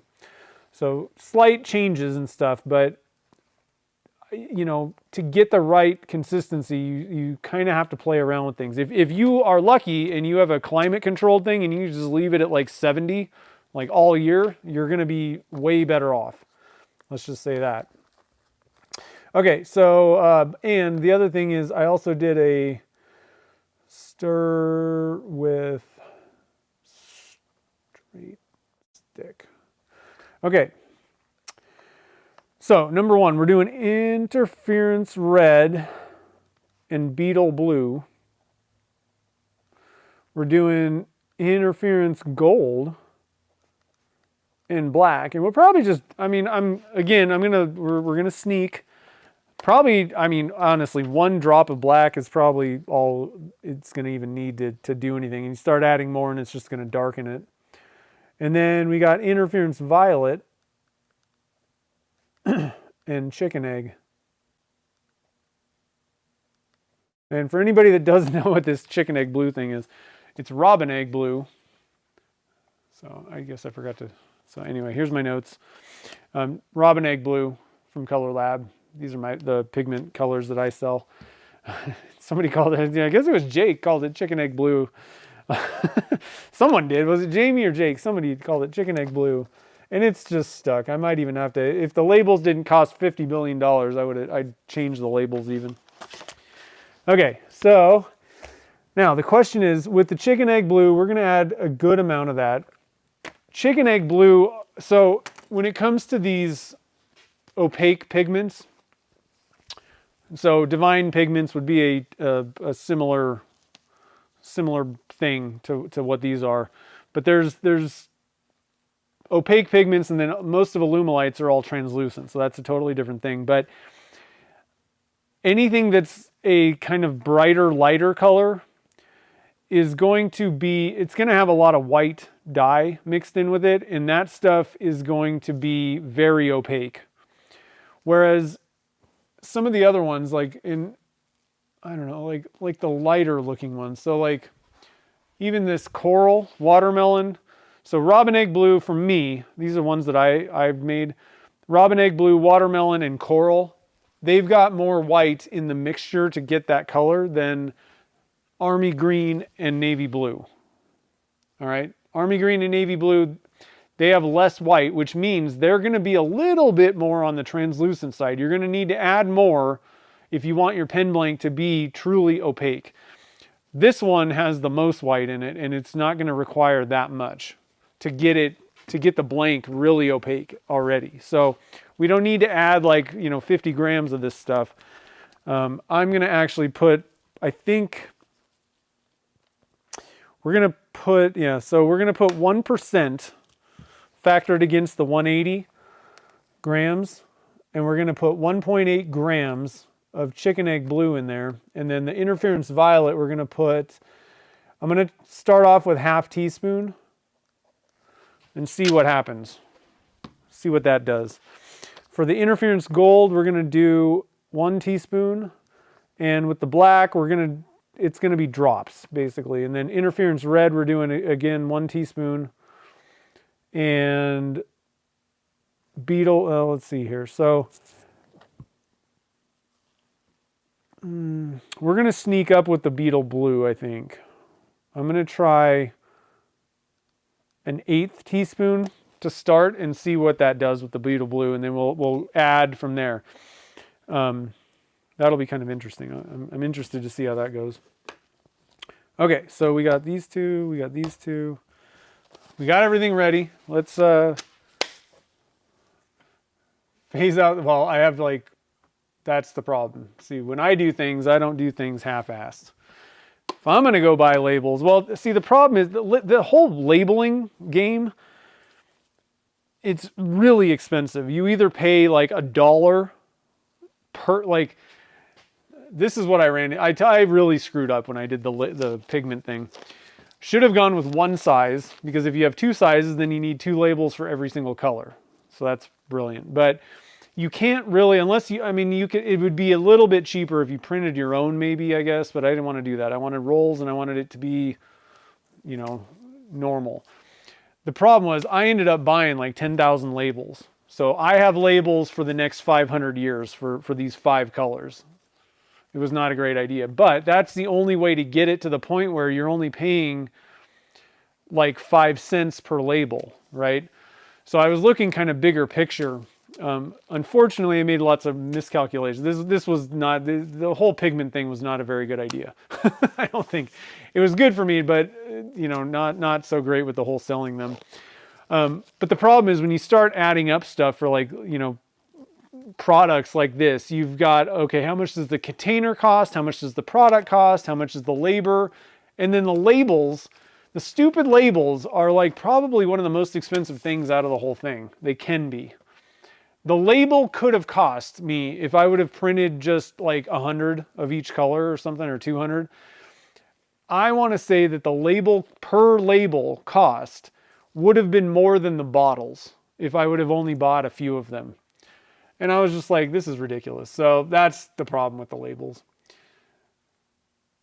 You got a chicken egg blue bottle stopper. Nice. That's awesome. Turning violet. Yeah, unfortunately, we're just going to have, it'll be the inside joke for the chicken egg blue for a long time. Jennifer's going to bed. Oh, well, have a good sleep tonight. And you'll be back at it tomorrow. You can watch the rest tomorrow and see how it turns out. Okay, so let's do some casting. Let's get this rolling. Got our colors. I'm going to do the same thing. I'm going to get a couple. I need to get more cups. Get a couple cups out of here. And we'll see what we get. Okay. Put the beetle blue in the big one. The mixing cup.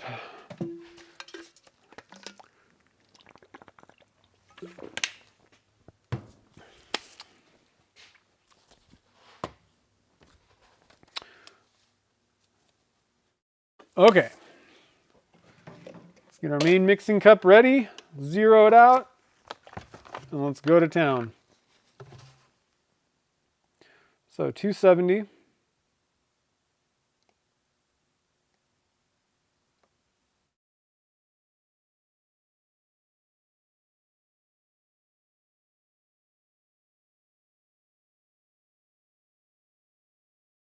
Ooh, on the dot. Look at that, 270, 0.0. Nailed it.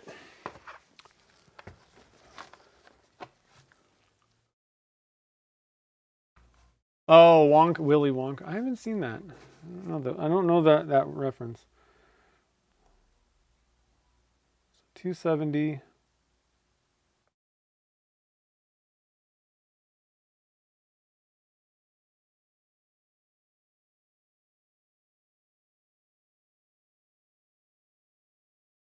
Whoa. Calm down. Okay. 271. Not bad. Pretty close. Like I said, it's always good to be as exact as possible, but I mean, what percentage is that? So two.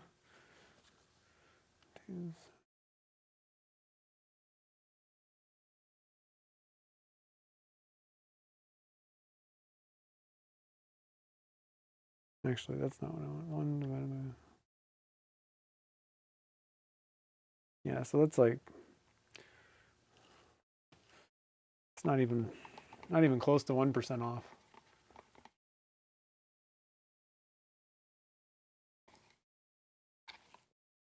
Yeah, sorry, I think we all missed the Willy Wonka one. Sorry.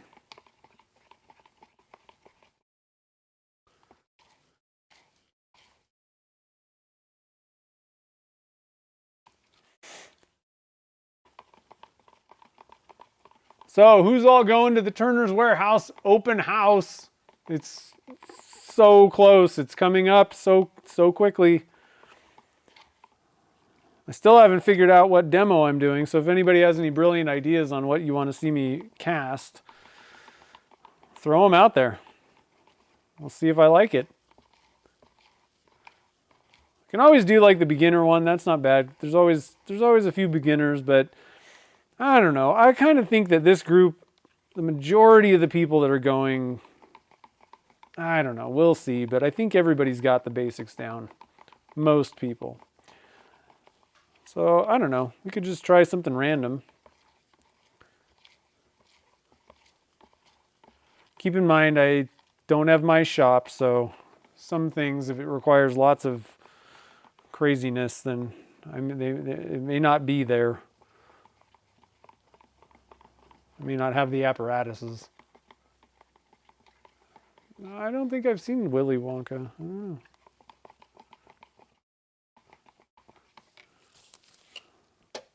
If I did, I don't really remember it. It didn't leave a lasting impression on me. Let's say.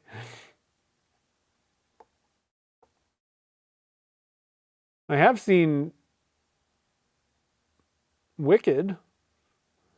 How's that? Is it sort of in the same genre? That was pretty good, actually.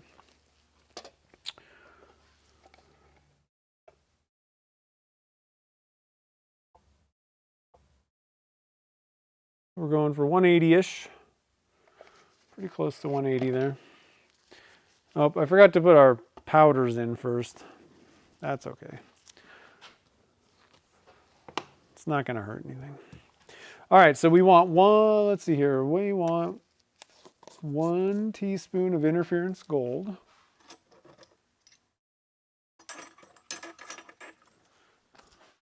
I'm going to need to get another, I think I have another interference gold. Interference gold, I got to keep my colors and stuff correct here. 1 teaspoon of that. We're doing 1 teaspoon of the interference red. So that goes over here. This cup's right here. Let's just move these things around. So we know what we're doing here. Let's get the gold out of the way. Get out of the way. Beetle blue goes with interference red. Okay. Now we're set. 1 teaspoon of red. And we're going to start off with an 1/8 teaspoon of beetle blue. I have a feeling we're going to go up from there. After seeing the no-con, I want to sneak up with the other, like the colored mica powder.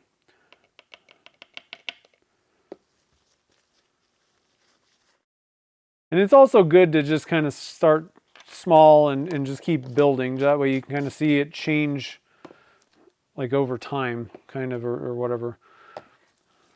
Okay, here's what it looks like with a little bit of beetle blue, and here's what it looks like with a lot, or, you know.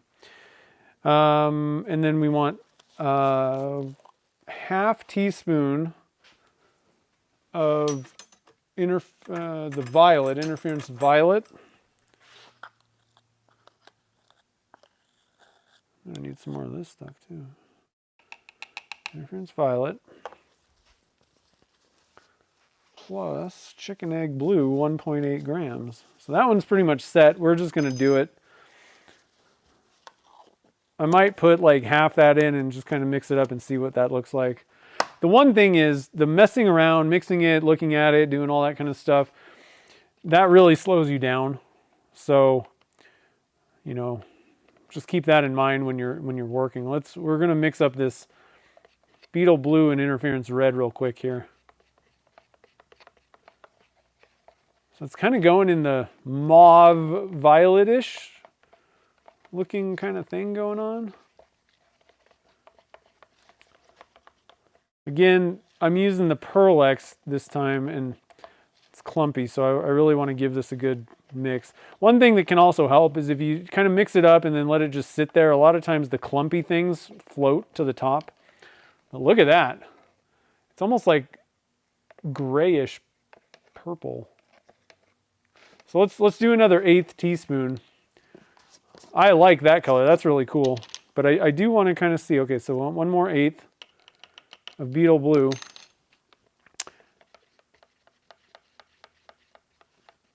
Can you guys see? Yeah. I'm going to zoom in just a tad so you can kind of see a little bit closer. Still kind of looking the same, a little bit just more. That's like almost, it's like a mauve color or something. But like I said, that the beetle blue, it's almost like it has this like great, but so that's what I was saying is the beetle blue looks kind of weird when in the cup anyway, like especially like whatever's left on the sides looks kind of green and then it turns blue. I don't know. It's kind of a weird color. I don't really think that one more 1/8 teaspoon is really going to do much on this. So I think I'm going to leave it there. It didn't really change much when I added that second one. So we'll just call that a 1/4 teaspoon of beetle blue to 1 teaspoon. Where are we at here? 1/4 to 1 teaspoon interference red. So that's interesting. And let's see here. We got to get the chicken egg in with the violet. That's going to be crazy. Very interested to see how this works out. Iridescent beetle. Oz and Wonka, not even close. Okay, well, I really don't know. It's not The Matrix. That's my kind of movies.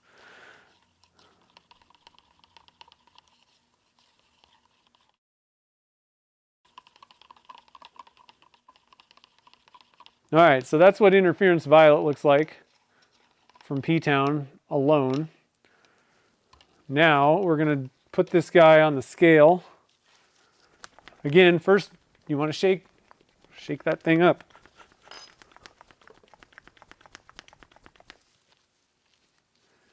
And we're doing, let's see, I'm going to do 0.9 real quick. Whoa. Just kind of see what that looks like. But I do want to go all the way up to 1.8. All right, here comes the magic.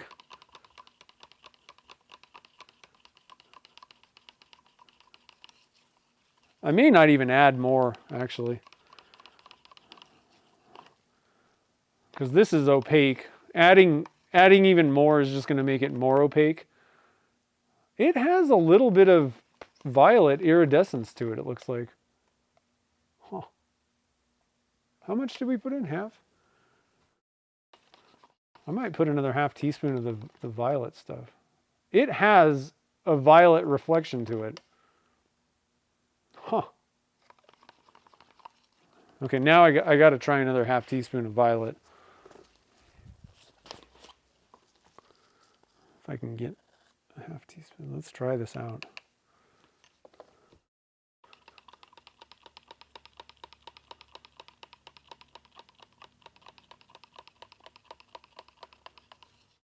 I don't know if this is going to make it any more. Did not expect to see violet in there at all. Wow. 0.9. How much was... I want to go back here. Let's see. That was half. Okay. Huh.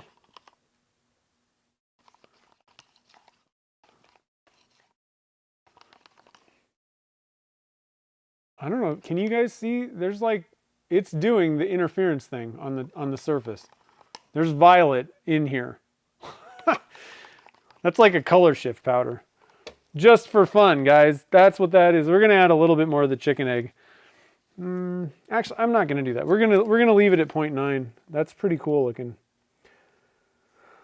Where are we at here? So 0.9 grams. And then we got the interference gold. Got to get on this thing because stuff is warming up in my hands as we speak. This is, like I said, this is the tough thing when you're sitting here like looking at the miracle of chicken egg blue and violet. Your resin isn't like, oh, let me just put myself on pause while you stare at the chicken egg blue. And one other tip, like really, you're better off like getting all your powders mixed in like immediately, especially with these ones, they're clumpy. So it would have been better if I would have just mixed all the interference powders in like right away. Because mixing in clumpy powder into thin resin is a lot easier. All right, so we just got one little drop of black. I have a feeling that's all we're going to do. Ooh.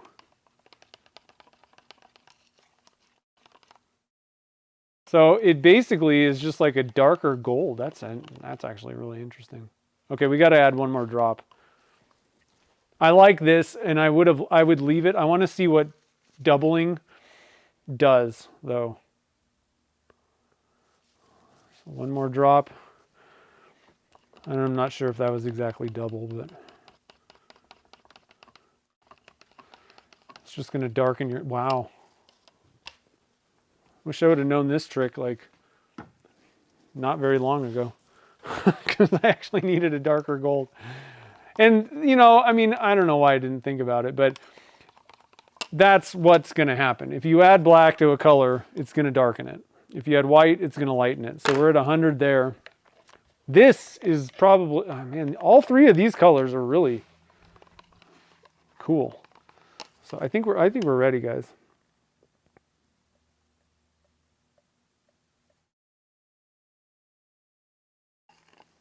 But I think the winner might just be just for fun. Actually, now I'm actually kind of curious to try out some other opaque colors with interference, because that is like, it's wicked. And we'll have to see how these actually turn out in the end, like, you know, in the pen blanks, if that same effect still is in place. But if we get that effect in the pen blanks, that is, I mean, it's literally like there's this glowing violet, but when you look at it, it's chicken egg blue. I mean, for sure. You know, and then you kind of rotate it a little bit and you get this weird, again, it's like it's a glow of violet, like, you know, ghost flames or whatever on a car. Really interesting. Really interesting.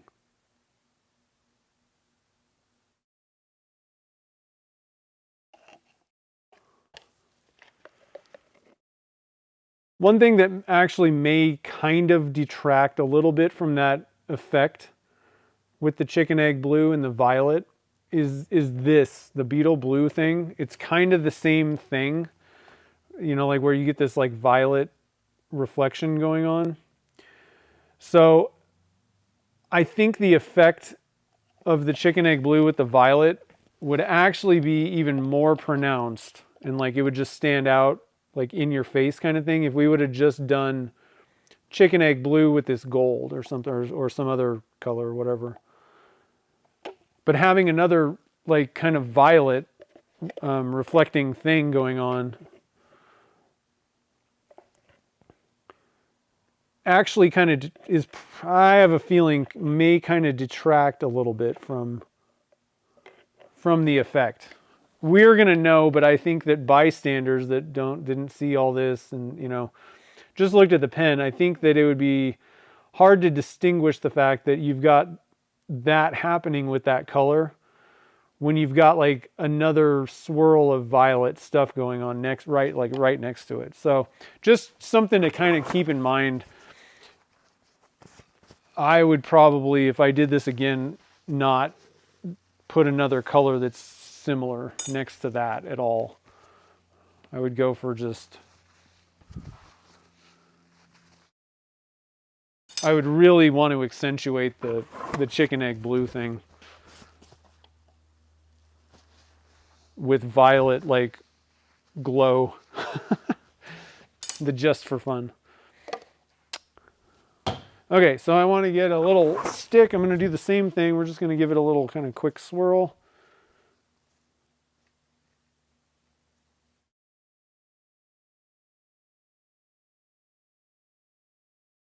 Ooh, I'm hungry. It is past lunchtime. And the straight stick, I found, the straight stick will kind of want to pull. So like, you know, you're not going to get a massive like swirl or like around the blank. I don't find as much. It's going to kind of pull the colors lengthwise a little bit more together. I find that having a little hook on the end of the stick gives you a little bit more of like a swirl, like around the blank. Typically. A lot of factors can kind of change that. You know, how thick is the resin when you're swirling it and all, you know, all kinds of things. What resin are you actually doing this to? But for, typically I find for, if I want just a little bit less, okay, let's mix up the colors a little bit, but I want less effect of that. I just pull out a straight stick like this. But I think these blanks are going to be really interesting. I really can't wait to see how these things look. And these guys will be going into the next month Pen Blank Club for February. So we already have those settled. We have the Fire and Ice is going to be the other blank in those boxes. Let me just clean up a little bit, get this cup clean. I like to get the stuff off the edges because it makes it all crusty, and then it's harder to crack the inside resin, you know, that's left over. If you leave it if you just leave a bunch of stuff on the outside.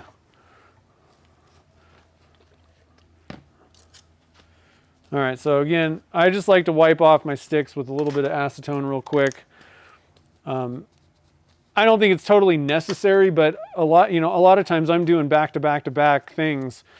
And, you know, in this case, you know, we've got chicken egg blue and we've got all these dyes and things going on. And I like to get these things. I'm not particularly worried about the resin. What I'm worried about is dyes. I don't want to stick this stick in, you know, a big cup of clear resin and then some dye comes off and it alters things. Especially because most of what I make are like need to be very specific colors. So I'm always pretty diligent about cleaning off, you know, the sticks and reusing them. If I wasn't going to do that, I would just set them aside completely, let them dry. But like I said, a little bit of acetone cleans them off. I'm not saying that you really need to do this in most cases. If you're making one batch of pen blanks, you can probably wipe the stick off and just sit it there. You know, you don't need to like. You can even let it just cure on there, the resin. I don't love that personally, but you know, you don't have to be as diligent about cleanup as I am. Okay, so there you have it. What do you guys think about interference colors? Did I answer all the questions that you might have had about like what is the deal with these things? Does anybody still have any questions about them? You know, and I'm not necessarily like a full-on expert about a lot of this stuff, but I do know that, you know, the interference powders, like they can be very bewildering to people the first time you're like, what is this thing? And like somebody said in the comments, red, it looks like white, right? And that's like, don't feel bad for that reaction. Because that's how we all felt when we first started, and nobody had, you know, there was no YouTube. That when I got started resin casting, there really wasn't information about resin casting on YouTube. You kind of had to fumble your way around, maybe try to ask these people in like the forum chat room things. There wasn't even Facebook groups back then. And then hope that somebody would actually answer your question, because everybody kept it like this. Like it was like some kind of like tight secret that they were going to die with about how resin casting works, which made me laugh. But so it was a little bit more difficult. And for many, many years, people were just like, I don't even understand what this stuff does really. Unless you did an experiment or two and kind of figured out some things. Nowadays, I think there's a little bit more information out there, but you still, you know, you're like ghost interference. What am I supposed to do with this? So hopefully that gave you some ideas. Different things, right? Again, I just use them alone, and then, you know, strictly alone. Like that's what my opal pearl blanks are. It's just those things, and you get that opal effect where it's like this glow coming off of kind of a white pearlish looking blank. But if you add a little bit of dark, very little bits of black in there, then it's going to make that color like jut out at you a lot more, which that's how I do my abalone blanks, which I have an example of right here. So let me grab that opal one too, so you can kind of look and see. Like obviously you guys saw what was going on, but opal is just interference powder, okay? And on camera, this may not look as impressive as it actually is, but when the light hits it the right way, it's like an opal. Like it's the colors just literally jump off the blank at you. But more like a glow of that color, right? Whereas this is abalone, and the only difference between these two blanks is I add a tiny, tiny bit of black. A few like thin drops of black in with the, when I'm pouring it, and you get the color really pops out when it's next to a dark color. So same things. That's how I think most people used interference colors, I would say, for a long time. But we did some different things. Now, you throw in some dye and it really makes that color zing out at you. And it has to do with the fact that the way the light is interacting with this stuff. If you've got a dark color, the light kind of, it's weird. It's like the color just, then it really like smacks you in the face. Like the color comes out then. Whereas if there's nothing dark around there, or it's just the interference powder, then when the light's reflecting, it's just like there's this like kind of glowy red or blue or green or whatever the interference color is. So very interesting. I really like that gold. Again, interference gold to me is a little bit different. It's much more of just like kind of a gold color, a little bit less of that glowiness that you get with all the other four. I find those ones really have this like underlying white with this kind of glowy red, green, blue, violet, whatever. The gold is a little bit more like, it's still an interference color, but to me it acts more like just kind of a regular mica. And add a little black and you got dark gold. That was pretty awesome. Really, really liked that robin egg blue and violet interference. That was really interesting. That it literally looked like you had just, it's like it had two different layers on it, where you had like a base layer that was like dry almost or something like that of blue, the chicken egg blue. And then it almost like it had this like violet on top, like ghost flames would be painted on, but it was literally all mixed together. That was crazy. So pretty awesome. I'm looking forward to seeing how these all turn out.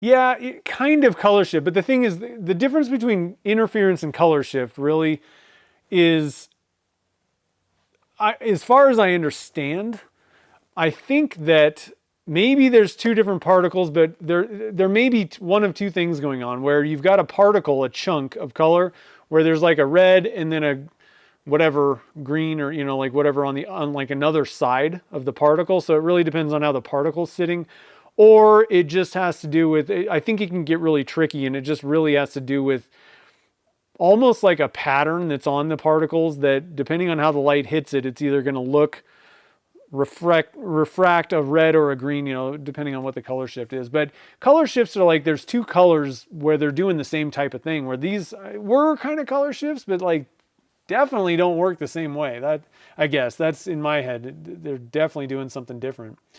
That beetle blue was crazy. So was there any questions? Let's see. Like I said, any questions or anything like that pertaining to the interference? And then what did we do on the first one? I know I'm all like, there was so much craziness going on the second one. So we did, oh yeah, the no-con and interference. So again, with that, what we really saw was, it's like two pearls going together, but one of them's white. Like, I don't know that you'd get a significantly different outcome if you just dumped in some white pearl with no-con.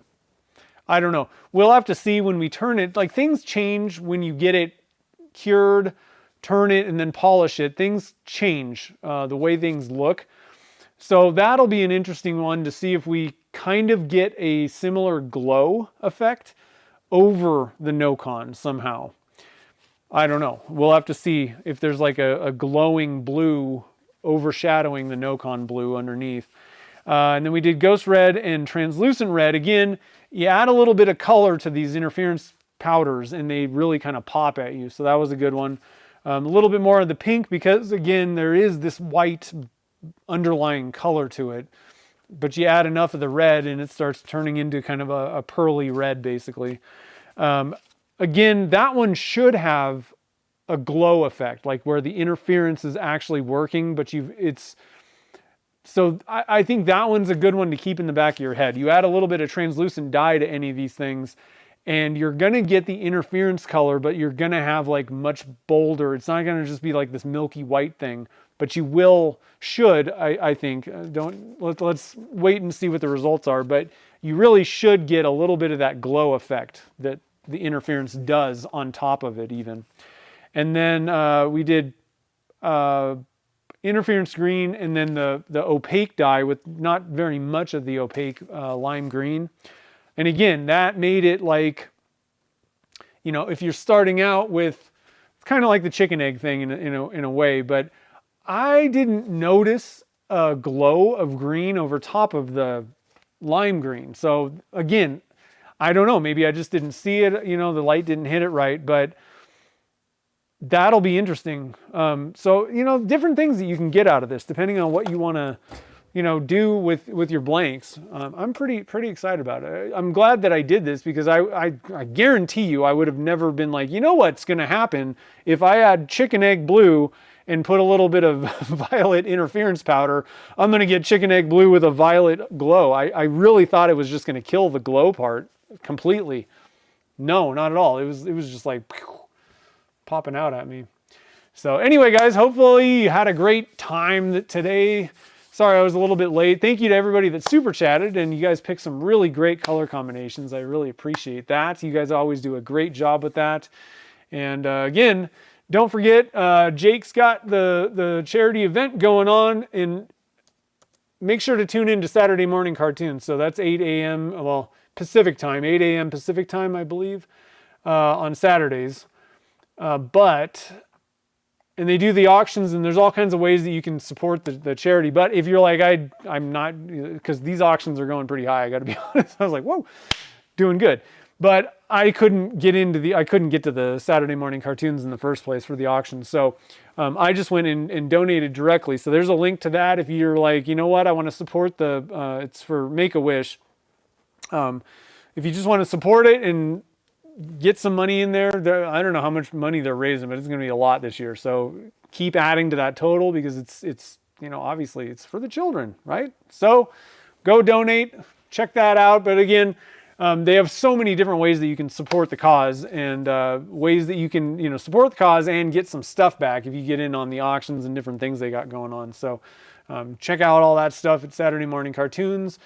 And I think that's about it. Don't forget to subscribe to Jake's channel and Turner's Warehouse, Turner's TV, because they both are awesome places. If you like my channel, I guarantee you're going to like their channels, probably more even. I don't know. You could. They talk less. So anyway, I'm not going to any symposiums that I know of right now, but I am going to the Turner's Warehouse open house, which is February 6th, something. I have the tickets. I don't know. When is it? February. I think I'm coming. Where's the info? There it is. Open house 2026. February 6th and 7th in Gilbert, I believe. Is that right? Gilbert, Arizona? Phoenix area. And it is going to be good. So if you don't know about the Turner's Warehouse open, I'm just, you know, you just talk and you're like, I assume everybody knows about this. If you don't know about that and you want to go to a really awesome it's free, guys. I mean, obviously you got to get there if you're not from Phoenix, but it is a free event that is better than some events that I have paid to get in the door to. Okay. I'm not joking. I'm not lying. I'm not making it, this isn't a parabolic, like, you know, claim. It is a better event than some events that I've actually paid to get in the door to, okay? You've got Curtis from Turntex. He's doing a demo for free. I'm doing a demo. Jake's doing Saturday Morning Cartoons live from the thing. Who else? We got Dan from Stainless Bottle Stoppers. He's doing a demo. You've got She Turns Wood. She's doing I can't think of her name off the top of my head, but she's doing a demo. She gets paid to do demos. Like most of these people can easily get paid to do demos. You got all these things for free, plus lunch, plus I'm not sure what the name of it is, but the local turning club, they're doing demos. Easywood Tools has demos going on. There's a blacksmith that's going to be there doing stuff. I mean, it's free. You just show up, right? Like, so if you can make it, I highly recommend that you come out, because there's actually, the other thing is there's a lot of people coming this year. There always is, but even more this year. So all your friends are going to be there, and people that you don't even know. It's always a good event. I love it. That's why I keep going back. So February 6th and 7th, get out to Phoenix and join the fun. I'll be there. So Emily, that's right. I always forget her name. I'm always like, she turns wood. I don't know your name.